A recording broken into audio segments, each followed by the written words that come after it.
Mesdames et messieurs, soyez les bienvenus sur Ecclesia TV à voir dans cette édition d'information.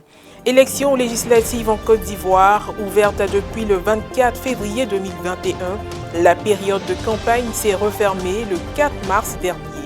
Ce samedi 6 mars 2021 se sont déroulés les votes dans les différentes circonscriptions ivoiriennes. Qui est le député? Quelles sont ses attributions? Les réponses dans quelques instants. Et puis le vendredi 5 mars 2021, l'avion du pape François a atterri à Bagdad en terre irakienne où il a été accueilli par le Premier ministre Moustapha Al-Kazimi. Ce voyage historique durera 3 jours et se fera sous très haute protection. On en parle dans cette édition. 1266, c'est le nombre de candidats retenus pour les législatives de ce 6 mars 2021 qui offrent que 255 sièges de députés à l'Assemblée nationale. Après les 9 jours de campagne partant du mercredi 24 février au jeudi 4 mars 2021, les électeurs ont accompli leur devoir de citoyen. L'essentiel des informations sur la fonction de député avec Alex Bakobasso.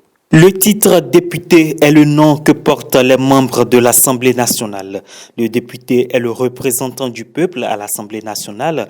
Il est élu dans une circonscription, mais devient national dès sa prise de fonction, ce qui signifie qu'il ne représente pas seulement sa localité. Le rôle du député consiste à contrôler le gouvernement, amender, discuter, débattre, voter les textes et les lois envoyés par le gouvernement, proposer des lois, rendre compte aux populations. La députée n'a pas comme attribution durant son mandat la construction d'infrastructures pour sa localité.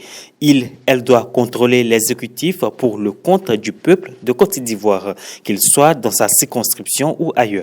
Celui ou celle qui développe sa commune en mettant à disposition des infrastructures devrait donc plutôt s'orienter vers une candidature au municipal. Cependant, le député peut apporter le développement dans sa localité sur initiative propre. Hors de nos frontières à présent, le rêve irakien est devenu réalité. Le souverain pontife est arrivé le vendredi 5 mars 2021 à Bagdad, la capitale de l'Irak. Il a été accueilli à l'aéroport par le Premier ministre Moustapha Al-Kazimi. Assez de violence, d'extrémisme, d'intolérance, ce sont les premières déclarations du pape François en Irak. Après 15 mois sans déplacement, le pape s'est dit content de reprendre son bâton de pèlerin. Ce voyage de 3 jours se fera au pas de course et sous très haute protection, à la fois en raison de la situation sécuritaire du pays, mais aussi de la crise sanitaire à laquelle l'Irak n'échappe pas. Les autorités ont d'ailleurs annoncé un confinement total pour la période de la visite pontificale. Reste la dimension historique de ce déplacement. Le pape François est le premier chef de l'Église catholique à se rendre en Irak, la terre où la Bible situe la naissance du patriarche Abraham. Après un entretien avec les dirigeants irakiens, le pape ira à la rencontre des différentes communautés chrétiennes du pays, mais il n'y aura pas de bain de foule. Les rassemblements seront limités à quelques centaines de personnes, à l'exception d'une messe dimanche à Erbil, au Kurdistan, qui devrait rassembler environ 10 000 fidèles. En début de semaine, les ordinaires catholiques de Terre Sainte ont prié par l'intercession de la Vierge Marie, Notre-Dame du Mont-Carmel, afin que la pandémie de coronavirus prenne fin. On en sait davantage avec Rosine Mobio. Fin de la pandémie. Repos éternel aux défunts, consolation et réconfort aux malades. Telles étaient les intentions de la prière organisée à Haïfaï par l'Assemblée des ordinaires catholiques de Terre Sainte, un an après le début de la propagation du coronavirus. Abbiamo voluto pregare insieme, valorizzando le tradizioni. Nous voulons prier ensemble en valorisant les traditions des différents rites, en l'occurrence les rites maronites, latins et melkites, en demandant au Seigneur d'arrêter la pandémie. Cette pandémie qui touche le monde entier a touché tout le monde, car nous savons que des évêques, des prêtres, des religieux et des religieuses sont morts. Des pères, des mères, des maris, des femmes, des enfants, des personnes âgées et des jeunes sont morts. Prier ensemble est quelque chose de très important, car la Bible nous dit que lorsque la prière est faite avec humilité et confiance, elle peut traverser les nuages. Qualcosa di molto importante, perché la Bibbia ci dice che La preghiera, quando è fatta con umiltà e con fiducia, riesce ad attraversare le nubi. Les dirigeants de l'Église catholique ont invité les jeunes et les familles à prier ensemble le jeudi 4 mars à 18h30, heure de Jérusalem. La prière d'intercession était disponible sur les principales plateformes sociales du Christian Media Center. Réunis en assemblée plénière, les ordinaires catholiques ont discuté des nombreux défis auxquels est confrontée la communauté chrétienne de Terre Sainte. Finally, an ecumenical directory. Nous aurons enfin un directoire œcuménique. Nous sommes des communautés chrétiennes mixtes, orthodoxes, catholiques et d'autres églises différentes.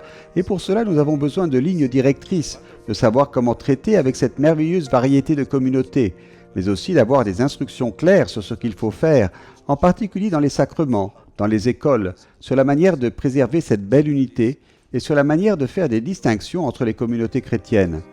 Nous avons ensuite examiné un peu la situation dans les écoles qui est assez préoccupante et nous avons discuté de la famille et de quelques questions pratiques.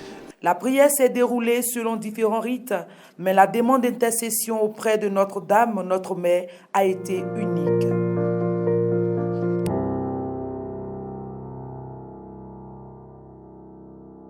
Toujours la société, l'exportation de doses du vaccin d'AstraZeneca vers l'Océanie a été bloquée par l'Italie. C'est la première fois qu'un État membre fait appliquer le mécanisme de contrôle mis en place par Bruxelles. Rome l'a annoncé jeudi, mais a fait part de sa décision le 26 février à la Commission européenne qui n'a émis qu'aucune objection. Ce refus d'exportation portait sur 250 700 doses, alors que le laboratoire suédo-britannique a annoncé en janvier ne pouvoir livrer au premier trimestre qu'un tiers des 120 millions de doses qu'il avait initialement promis aux 27 États membres de l'Union européenne. L'Italie a justifié sa décision par la pénurie persistante de vaccins et les retards d'approvisionnement de la part d'AstraZeneca. Dans l'Union européenne et en Italie, la quantité importante de doses concernées. L'Australie a demandé la révision de cette décision, même si le nombre de doses reste relativement faible, comparé aux 50 millions de doses que le pays doit produire sur son sol, et alors que le vaccin Pfizer a commencé à être administré. Et puis, pour terminer toujours le coronavirus, la République tchèque continue de se barricader contre le virus. Avec plus de 15 000 contaminations par jour et plus de 21 000 morts, la République tchèque fait partie des pays les plus touchés au monde. Résultat, un confinement strict et des hôpitaux saturés avec plus de 8 000 patients soignés, un record depuis le début de la pandémie. Dr Daniel Prokop, sociologue tchèque.